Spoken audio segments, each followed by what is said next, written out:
Esse primeiro exercício é o exemplo do livro 5.2, ele diz assim: um reservatório se enche de água por meio de duas entradas. Vocês estão vendo aí, unidimensionais. A altura da água é H. Essa altura aqui, ó.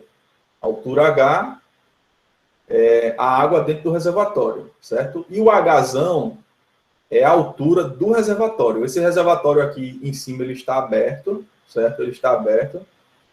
E ele pede o seguinte, né? Encontre uma expressão para a variação de altura da água no tempo, né? Como é que essa variação da altura da água no tempo, que é o dH/dt? Ele pede para a gente encontrar essa expressão. E depois ele pede para a gente calcular o dH/dt, considerando esses valores aqui, ó. O diâmetro da tubulação em 25 milímetros, o diâmetro da tubulação 2, 75 milímetros, a velocidade na seção 1, isso aqui é velocidade média, tá, pessoal? Velocidade média na seção 1, 0,9, na seção 2, 0,6 metros por segundo, e a área do reservatório, que é essa área aqui superior, que está aberta, que está errado, né? 0,18 metros metro quadrado, né? Aqui o quadrado ficou para baixo, está errado. Considere a água a 20 graus Celsius. Muito bem, vamos lá então. Vamos partir então da equação da conservação da massa, tá aí, eu peguei e copiei, tá? A equação que a gente derivou, né? Que a gente obteve a partir do teorema do transporte de Reynolds, né? E aí está a equação.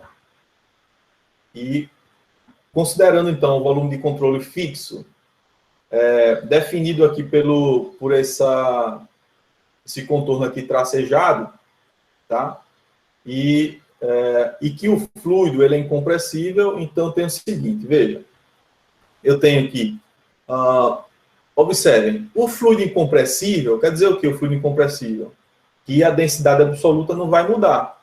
Então, essa densidade absoluta, ela pode sair, né, da integral e da derivada, porque ela não muda nem no espaço nem no tempo, então ela pula aqui da integral, pula aqui e sai da derivada, e aqui a densidade constante sai dessa integral aqui nesse outro termo. Então a densidade absoluta fica multiplicada por esses dois termos aqui, e ela pode ser simplificada, né? Então, a gente chega numa equação mais simples.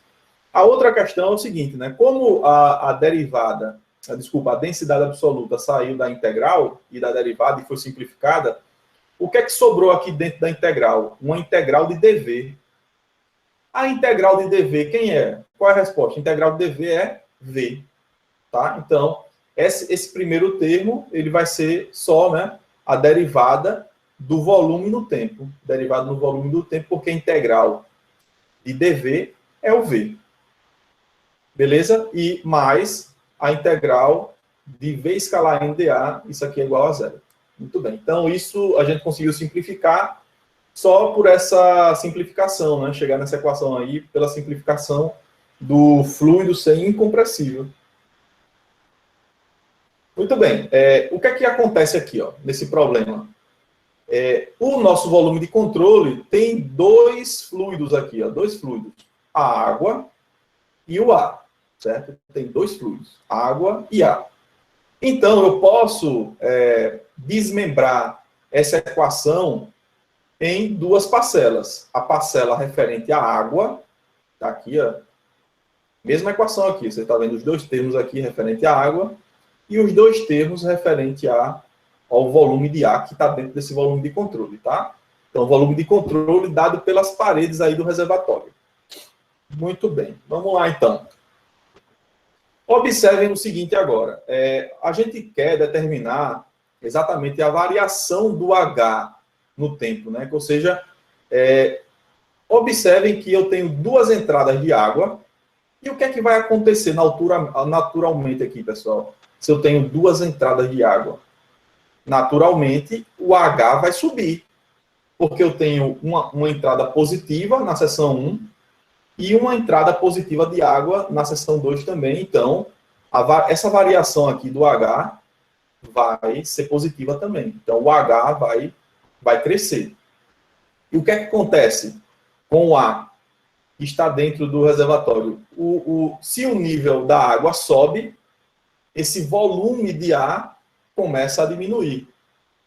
E o volume de ar que está representado, né, por essa equação aqui, o volume de ar, que é a variação do volume do ar no tempo, dentro do volume de controle, ele corresponde exatamente o quê? Corresponde a essa taxa de ar que está saindo aqui na parte de cima do reservatório, né? Como eu falei para vocês, essa parte aqui não está tampada, ela está aberta. Então, à medida que a água sobe, o volume de ar diminui, e esse volume, né, corresponde exatamente ao fluxo de ar que fugiu do reservatório. Então, a variação de ar dentro do reservatório, ela corresponde a menos, né, o fluxo de ar que está fugindo do reservatório através dessa superfície aqui, ó, que é a superfície superior do reservatório. Então, se a gente substitui na equação, né, anterior, a gente só vai ter aqui, né, o balanço correspondente ao volume de água. Então, simplesmente, né, a gente pode tratar esse problema considerando, né, o volume de controle total, né, que seria dado pelas paredes do reservatório, mas só enxergando o balanço referente ao fluido água. A gente pode tratar esses balanços de maneira separada, né, tanto o balanço referente à água, como o balanço referente ao ar. Então, chegando nessa equação, né, a gente vê que a variação do volume de água no tempo, mais os fluxos de água, né, de massa de água nas superfícies de controle é igual a zero. Bom, vamos tentar expandir essa equação para ficar mais fácil.